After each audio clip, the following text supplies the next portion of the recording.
ही सुदामा अगर यहाँ से अच्छे कपड़ों को पहन करके जाएंगे तो लोग ये कहेंगे कि देखो इधर से गया था तब तो भिखारी लग रहा था और कृष्ण से मांग करके कैसा राजा बन करके आ रहा है। इसलिए महाराज मेरे मित्र की बदनामी न हो जाए, भगवान ने प्रत्यक्ष रूप से कुछ नहीं दिया, अप्रत्यक्ष रूप से सब कुछ इन्होंने ही दिया लेकिन प्रत्यक्ष कुछ नहीं दिया।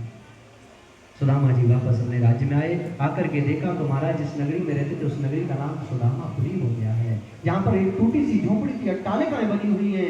महाराज जाकर के देखा कि यहाँ पर मेरे एक छोटा सा तुलसी का विवाह था, वहां पर अद्भुत बाग लगे हुए हैं।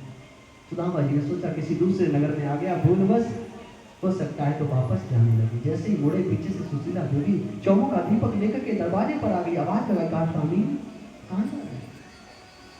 सुदामा ने पीछे मुड़ के देखा, कहा सुशीले तुम मेरे बाद में जाने के बाद में इतना वैभव कहां से प्राप्त कर लिया? क्या तुमने मुझे त्याग दिया है?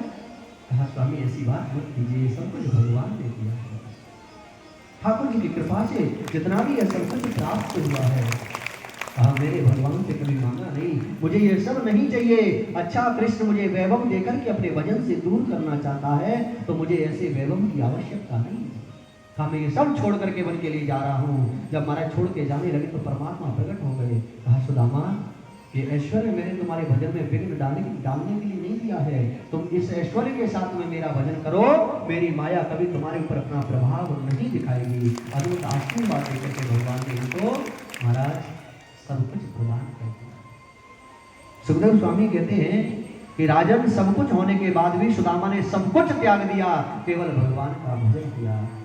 तब सुखदेव स्वामी से राजा परीक्षित ने कहा कि गुरुदेव जब सुदामा को सब कुछ त्यागना ही था तो इतनी देर की ये कथा क्यों बढ़ाई? पहले ही त्याग करके चले जाते, भगवान से सब कुछ प्राप्त करने के लिए क्यों चल करके गए?